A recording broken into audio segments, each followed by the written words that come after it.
Hello and welcome back to the channel friends. I hope कि आप लोग अच्छे से डिक्टेशन लिख रहे होंगे। आज की वीडियो में मैं आपको डिक्टेशन दूंगा Kailash Chandra volume 1 transcription number 17 की। स्पीड होगी इस डिक्टेशन की 70 वर्ड्स पर minute. The dictation will begin in 10 seconds, so be ready for it. 5 4 3 2 1 start. Mr. Vice Chairman, I rise to associate myself fully with the resolution and the concern which has been expressed from all the various sections of the House regarding the urgent necessity of developing rural industries.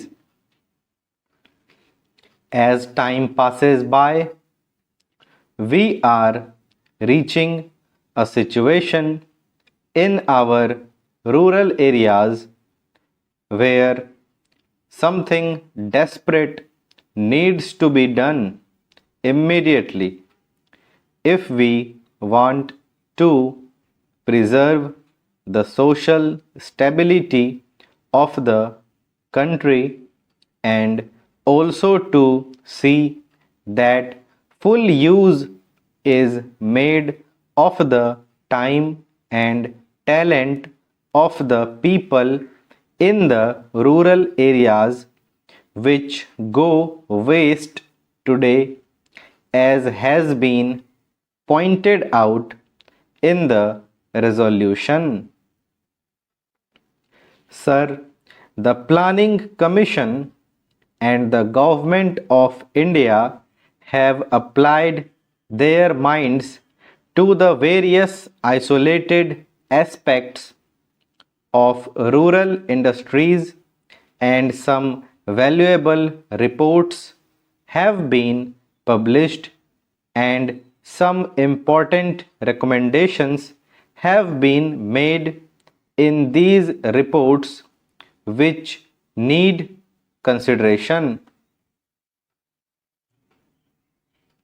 But unfortunately, there is no high level decision regarding the various issues which face the country as far as the problem of rural industrialization is concerned. We are not quite clear as to what, first of all, rural industries mean and what rural industrialization implies. Does rural industrialization mean the utilization of local resources in order to meet the local needs?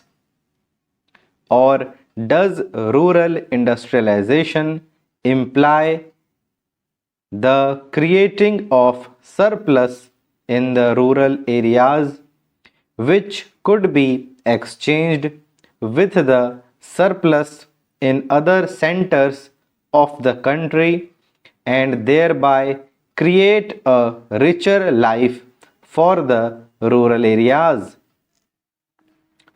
Various opinions have been expressed with regard to this problem, but there is no authoritative determination of the policy regarding the meaning of rural industrialization.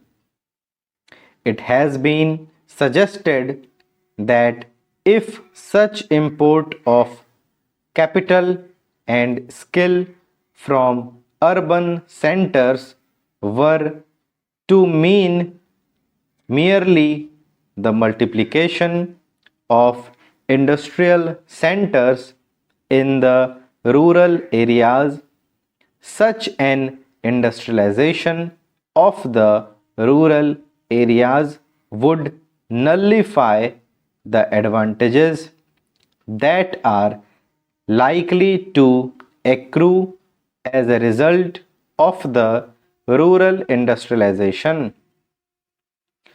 The time has come when some decision has to be taken as to what we really mean by this rural industrialization.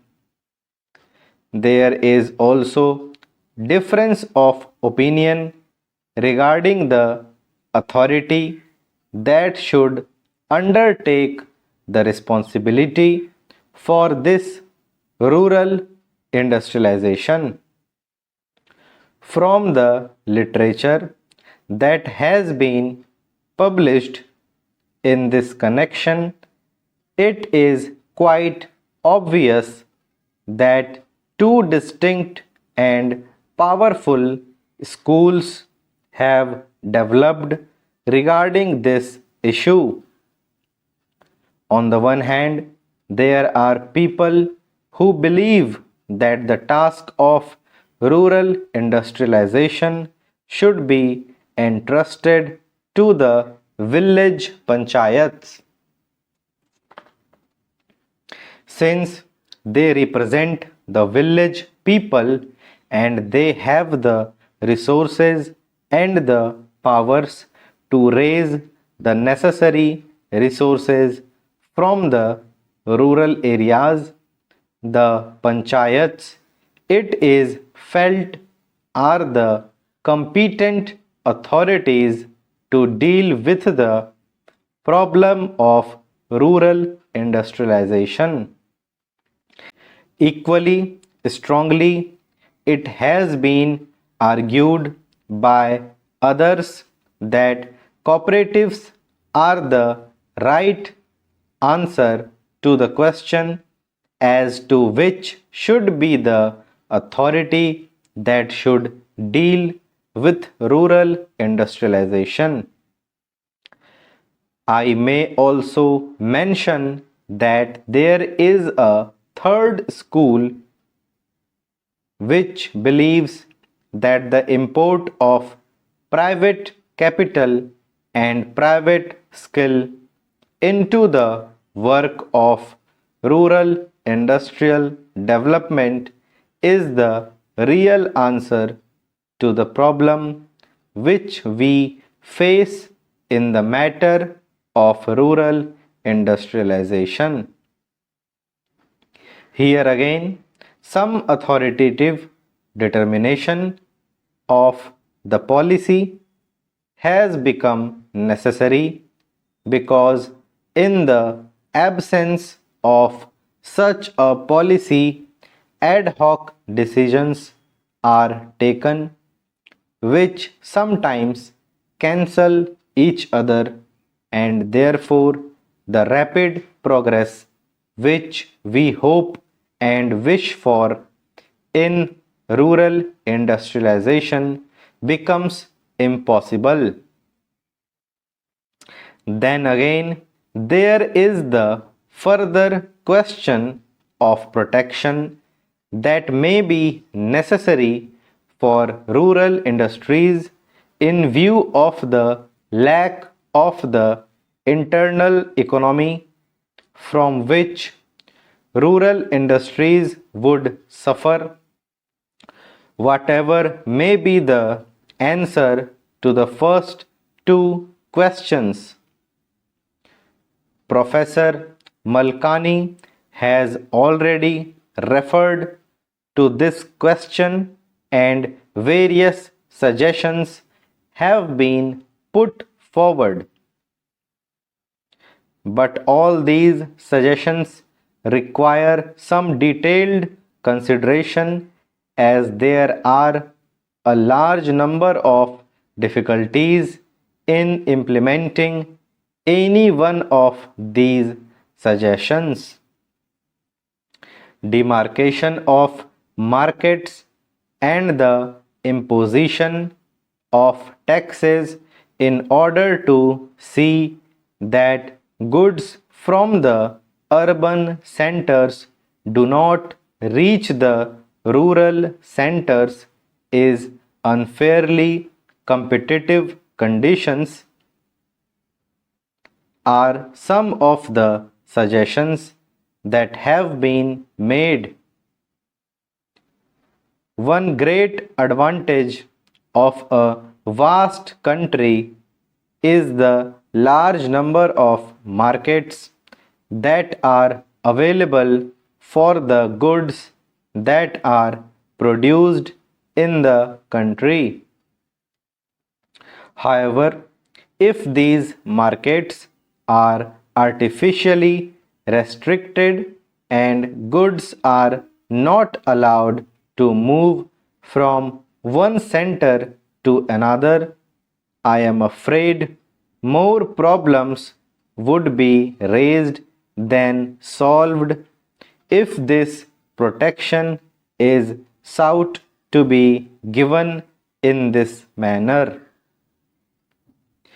Yet, protection has to be given to the rural industries if these rural industries are to develop. Therefore, serious and competent thinking is necessary in this connection, and again, time is running fast. Therefore, it is desirable that we should have some authority which could examine the various issues involved and determine the policy with regard to this matter also. So friends, यहाँ पे हमारी dictation ख़त्म हो जाती है, transcription number 17। इस dictation में दो वर्ड्स कई बार रिपीट हुए हैं, रूरल इंडस्ट्रियलाइजेशन और लोकल रिसोर्सेज। इस टाइप के वर्ड्स कई बार रिपीट हुए हैं इसमें। तो ये वर्ड्स आप लोग को अच्छे से प्रैक्टिस हो जाएंगे इस डिक्टेशन के थ्रू, और ये काफ़ी बेनिफिट भी करेगा आपको आगे चल के, क्योंकि ऐसे सारे वर्ड्स काफ़ी हमारे स्किल टेस्ट के डिक्टेशंस में दिखते रहते हैं। और अगर आपको एग्रीकल्चर पे डिक्टेशन आ गया स्किल टेस्ट में तो काफ़ी बेनिफिट मिलेगा आपको इस डिक्टेशन से। तो आई होप कि आप लोग अच्छे से डिक्टेशन लिखे होंगे आप लोगों ने, और मिलते हैं अगले डिक्टेशन में ट्रांसक्रिप्शन नंबर 18 के साथ में। Thank you.